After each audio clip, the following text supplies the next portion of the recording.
Hey guys, I'm a gaming potato, and welcome back to my new series called Blueprints by Design. So we are currently on episode 2 of my Factorio blueprint guide. And so here I have a couple of blueprints I've laid out, and these are what I would consider tier 1 blueprints. So starting off, I have two different miner layouts here. So starting the game, you can see we have yellow belts. And yellow belts can transport 15 items per second. And a miner can output, I don't know, oh yeah, it says right there, mining speed of 0.5 per second. So that means we need 30 miners to max out a belt. So I have two blueprints here. One is a very long straight line like that. We can see we got 30 miners there. But it's fairly rare that you'd find a mine line that's perfectly, this size. But you can still lay this out, and then you can delete ones that overlap on other materials, or, the game just won't allow you to place them in empty space. And then I have another blueprint here. This is just two 15 miner lines side by side. So you can see there, well, it's actually 16, and then together we have 32. So you have two extra, which you could just delete them from the middle here, or, whatever. But this is more likely to fit in a standard ore patch that spawns. So once we have our miners placed, we then can move on to our smelting lines. And before we go into the smelting line blueprints, there's something I'd like to discuss. I see two different types of smelting lines. I see on the left here we have the line where resources come in on the outside of the smelter, and refined materials come down the middle. But there's also another kind, like to my right here, and in this kind you have raw resources coming in the middle and refined resources being brought out the sides.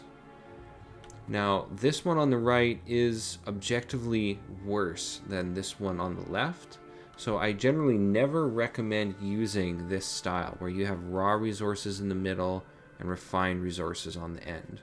For two reasons. Reason number one is this setup is one space wider than the refined setup on the left here. So on the left here, this setup we can see is 1, 2, 3, 4, 5, 6, 7, 8, 9, 10, 11 spaces wide. This one here is 1, 2, 3, 4, 5, 6, 7, 8, 9, 10, 11, 12 spaces wide. So it takes up a bit more space.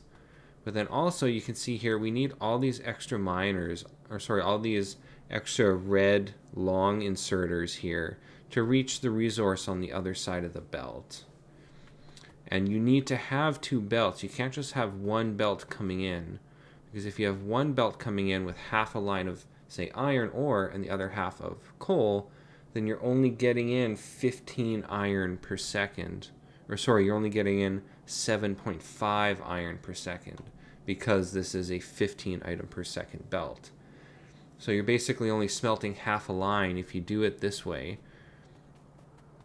Or if you were to do it on a single belt like we have in the middle here. So you need to have these two belts. You can have a full belt of iron ore and a full belt of coal, which means you need all these extra long inserters to reach the item that is on the other side of the belt. So that also means you're going to be using extra power as well. Compared to this setup over here, you can see we have lots of empty spaces because we don't need that. So you're using extra inserters, extra power, and you're using one tile width of extra space as well. And you can also see, because of the way this is set up, these central inserters here don't actually have power.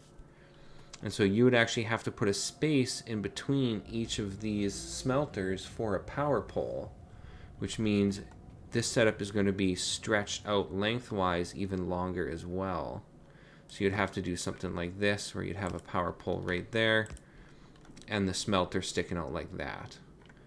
So having raw resources coming in the middle is objectively worse than having raw resources coming out the sides like this, where you're splitting a full belt into two half-filled belts. You have 7.5 iron on this side and 7.5 iron on this side, culminating in 15 iron per second in the middle. So this is definitely the design you want to go with. So here we can see we have our mini smelter blueprint. The nice thing about this blueprint as well is it's very easy to upgrade it once you have tier 2 smelters and red belts. So what you can do is you can just grab an upgrade planner. You can set this from yellow belts to red belts and from tier 1 smelters to tier 2 smelters. You can then run that blueprint over top of this, which will double your production speed, but then you can also run this tier 1 smeltery. You can see this smeltery is much taller than this shorty is. And that's because this smelter can smelt up to a full red belt worth of resources, whereas this style can't. So this is good for starting off before you've got red belts. You know, you've only got tier 1 smelters, your stone furnaces, I mean. So this is really tier 1. You're just starting to transition to, you know, full electric miners and everything like that. And so you can tile these side by side, and then you'll have your miners. You know, your ore patches won't look like mine do. I have a mod that allows me to just place these ore patches. I think I'll do an episode showcasing a couple of the mods I have. And then another nice little blueprint is this one right here. It's pretty simple. It's just this little setup. But this allows you to easily bring in a line of coal, like I got here, and just tile it across here so you have a simple line for your coal. And then you have your input underground belt right here for your main ore resource. So we can hook these up. And I have 2 copper lines and 2 iron lines. And you're generally going to want this to start out with. You'll want to build 4 lines, 2 for iron and 2 for copper.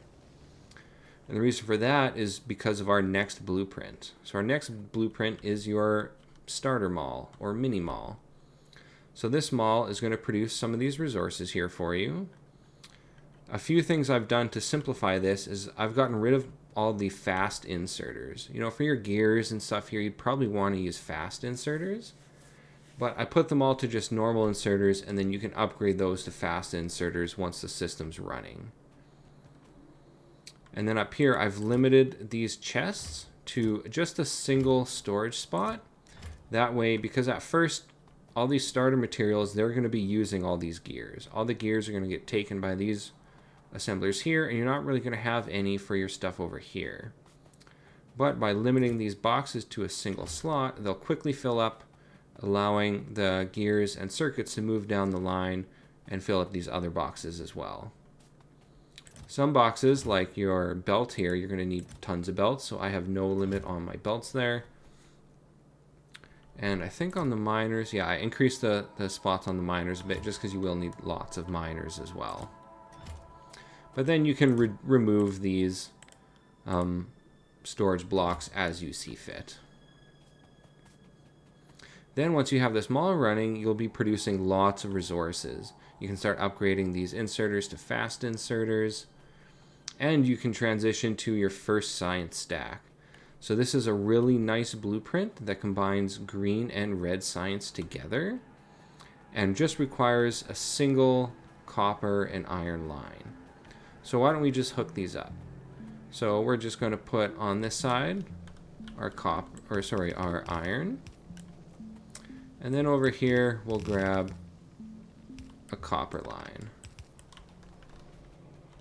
There we go. We got iron and copper feeding into our mini mall here, and that's going to get this system up and running. We'll have copper coming in as well. We already have gears coming in, and these assemblers are starting to get filled. There we go. We're getting our first circuit out, and now we can start our production. Then moving on to our first science stack, we'll want iron in the middle here. So we'll just come out like this. Oops. There we go. We have iron coming in the middle. And then on the left here, we want copper. There we go. It's easy to tell because you can see all these inserters are for gears, and gears, of course, are using iron. So we've got iron coming in the line here. We got belts coming out. And fairly soon we'll have inserters coming out as well. Then on this left side we have our copper plates and gears so that we can produce red science. We can see red science is coming in now, and as is green science. Now this stack here can fill about, I think, 20 science labs and potentially even more. So you can get really good starter science out of this. There are a ton of researches that require green and red science. So once you get this guy going, you'll be good for a long time, and you can start filling out your other researches. And with that, a very simple science lab. Let's see if I have it here. I don't actually have a research lab blueprint for this, but it's very simple. So we would have belt there, research lab on each side, and then power. And then with this is tileable, and now we can just go like this.